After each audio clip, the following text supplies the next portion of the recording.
Gentlemen in the Morning. Common Sense Radio. So if you're ABC News and you're coming up with a promotion of your big interview with Donald Trump, and you got to imagine there are probably 25 people involved in one particular operation. So you have to imagine that when they put together the photo of Donald Trump standing and gazing out his window in the Oval Office, you've got to imagine that when somebody decides that the outside of the Oval Office is going to be basically a blizzard, you have to imagine somebody out of the 25 would say, you know, it hasn't snowed in D.C. for 3 weeks now, and it certainly hasn't within the time he's been inaugurated and now. And it looks like it's a blizzard. I mean, it's not just like a little light dusting of snow that everybody would notice. You've got like a foot of snow on a branch outside of the damn office there. Wasn't the weekend sunny or just like a little bit rainy? It was dreary to a certain degree, but honestly, somebody should say, and you know, somebody might have, and my guess is that ABC News said, yeah, screw it, nobody's going to notice. Nobody's going to care.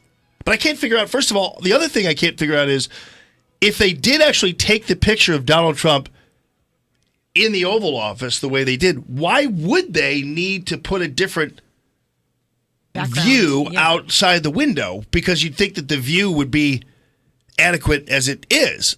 So I can't figure out what would motivate them to do something so ridiculous. And then, of course, you have another situation where the ABC News guys had to issue a retraction, a correction, after totally screwing Ari Fleischer when they asked him about the Sean Spicer news conference. Here's how the soundbite came across. George W. Bush's press secretary, Ari Fleischer, says Spicer shouldn't have delivered provable falsehoods. His briefing made me uncomfortable. It was too truculent, too tough. It looks to me if the ball was dropped on Saturday.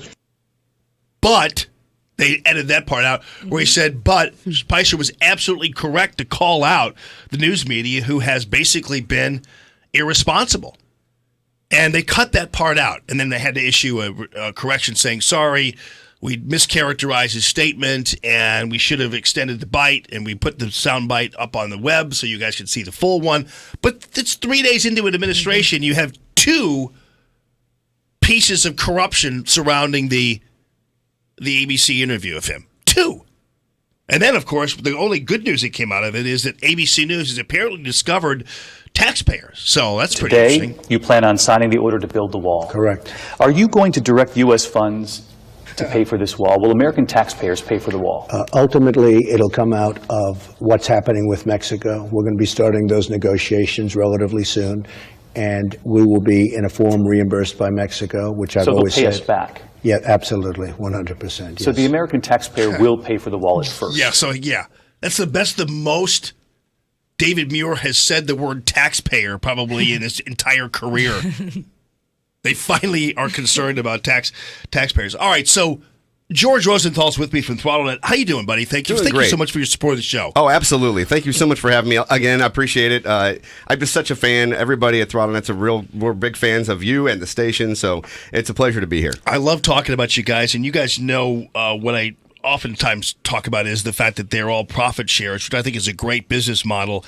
And I always make sure the caveat there is that it's not that that's what makes them focus on your well-being. I mean, these guys are all committed IT guys, and they do it even if they weren't profit shares, but it's why they don't have any contracts. And so, and this idea that and I explained this the other day about, like, for instance, basically a majority of what I make, how I make a living is on performance. That's right. So if I don't have ratings and I don't have people, absolutely, and I don't have then I don't make money. Right. And absolutely. So I like it that way. I like that kind of pressure because I like to be judged on my results. Mm-hmm. And so I like that, and you guys are similarly in that situation. Yeah, I mean, we took the approach that, look, everybody works very, very hard at their job.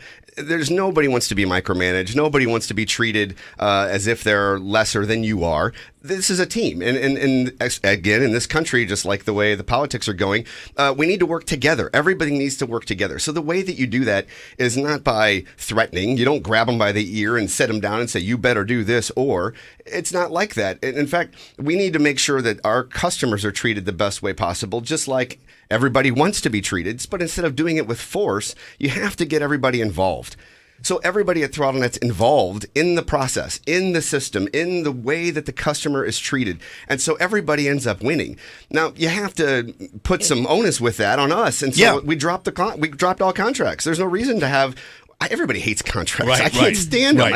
I'm in one with DirecTV right now, and I like DirecTV, but it's still a contract. I think it breeds laziness, though, to a certain degree. Absolutely. And speaking of that, that's why, for instance, you have the 24/7 help desk now. Yes. Local St. Louis help desk. A lot goes into a 24/7 support that you, yes, I know you're sleeping at night. You may not call the help desk as a small business owner, but the fact that your server or something breaks at 3 a.m, we have a gal that will be there to fix it. 8 out of 10 times we can fix things remotely. On the times we can't, guess who's sitting at your front door when you come to work that day? The Throttlenet technician to fix the problem before you even knew about it and got to work that day. So it's definitely something that we were trying to help all of the 97.1 listeners that end up coming over to Throttlenet eventually, learning that we do things totally different. We have changed IT in St. Louis. It is reflected on our reputation and the way we do things.